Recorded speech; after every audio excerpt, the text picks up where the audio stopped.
Hey guys, well, I had this video idea kind of impromptu, and because I like to share a lot of my writing on sites like this.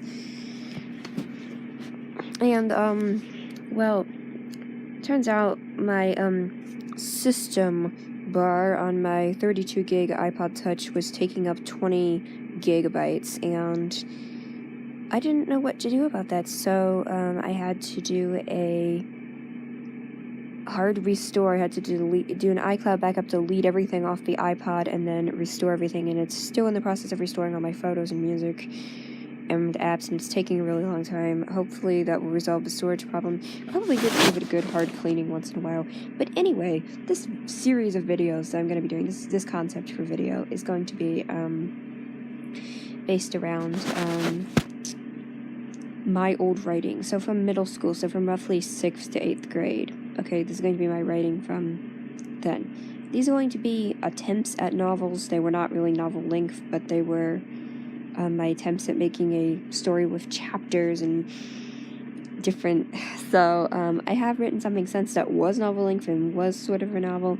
I started sharing it. It was the Cold War thing. I started sharing it, and I don't know why I stopped. I think I was just kind of busy. But I will get back to sharing it at some point. And right now I'm writing something that has potential to be very good. It's very depressing, very realistic, gritty, dramatic. I'm not going to get into that right now. I might talk about it a little bit in a different video.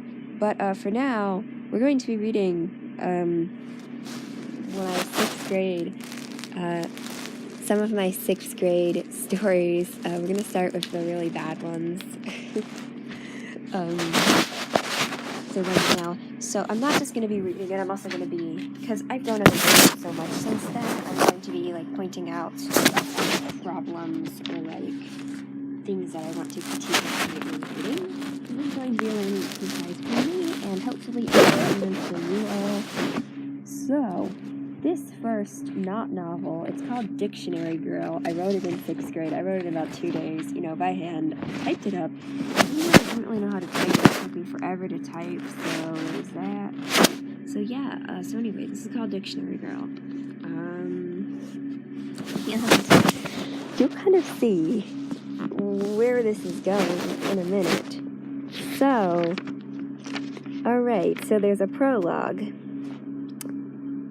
And, so it says, the girl couldn't talk. She was almost 3 and she couldn't talk. She wanted to talk, to communicate clearly, to use words that people used. Her mother, her sister, when she finally could talk, she had the hardest time pronouncing things. Then one day it all rushed at her, speech, communication, words. And from then on the girl loved words. Okay, so I think the reason I wrote that was because I actually had speech problems when I was little. It would be surprising, you would never guess it now, but when I was a little kid, I don't really remember, but I was told about it, so that's why I wrote that. Again, biggest thing I'm noticing between then and now is that it's very simplistic sentence structure compared to now, which is to be expected because I was a lot younger. Alright, chapter 1. Rita was carrying a dictionary. She had been carrying it around for weeks. She had decided to read the whole dictionary from start to finish because she loved words. Today she was taking it to school. It made her backpack heavy. Her teacher expected her to be paying attention to the lesson, but she allowed enough leeway for other educational activities. Reading the dictionary was educational, all right? So you'd think it wouldn't cause any problems, but it did. Rita was always quoting the dictionary as well as carrying it, and her classmates thought she was a little weird. Not just a little weird, a lot weird, and that drove Rita crazy.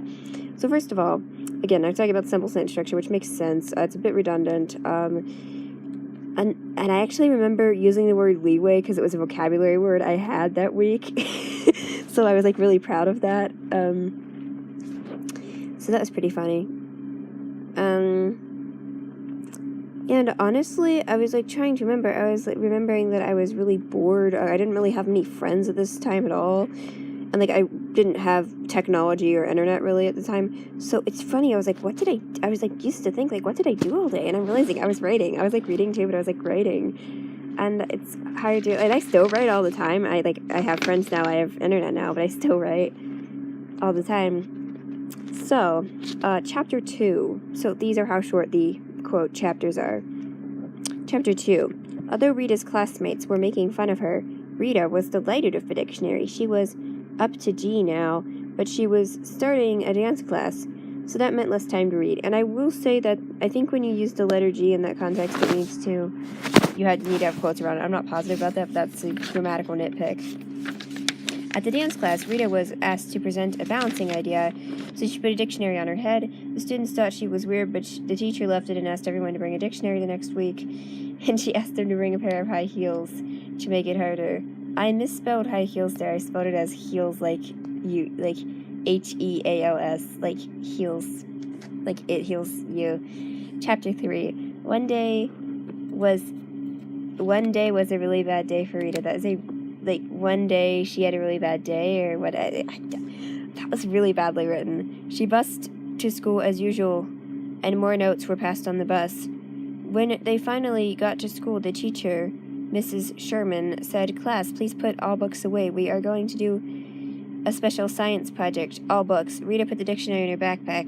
When it was lunchtime, the class filed out of the room. 3 students broke out of line: Robbie, Lorraine, and Emmy Lou. Mrs. Sherman went to the bathroom, assuming they would come back. They headed for the cloakroom. When Rita came home, the dictionary was not with her. She had somehow lost it. The dictionary. I was using these also phrase sentences for dramatic emphasis, the dictionary.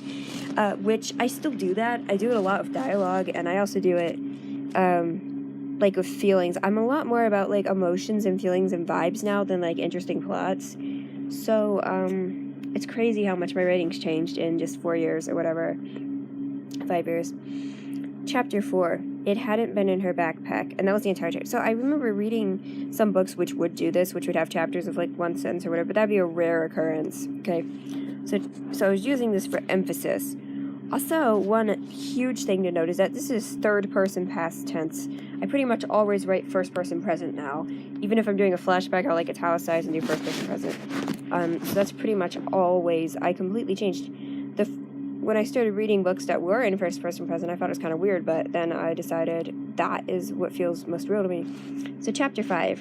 Rita's mother scolded her for losing the family dictionary. Rita's older sister, Trish, told her she would have to pay for a new one. Rita's younger sister, Rhonda, just said that she didn't like the dictionary. Rita yelled, "Well, you should! It's the best nonfiction book ever!" Rhonda ran up to her room. Rita knew that she shouldn't have yelled that. Rhonda was only 5 years old. She could barely read. The dictionary had small print and big words. Rita was just mad. How could she lose the dictionary? She felt 99.99% sure that she had put it in her backpack. She hadn't lost it. Someone must have stolen it. Oh my god. So, the fact that you could come to that conclusion, it's just so juvenile, this whole thing. Chapter 6. At lunch the next day, Rita sat with her friends, Emily and Marion. She said, "I think someone stole my dictionary." "Whom do you suspect?" Is that... It would be of whom. Would it be who do you suspect? I don't think you would say whom there.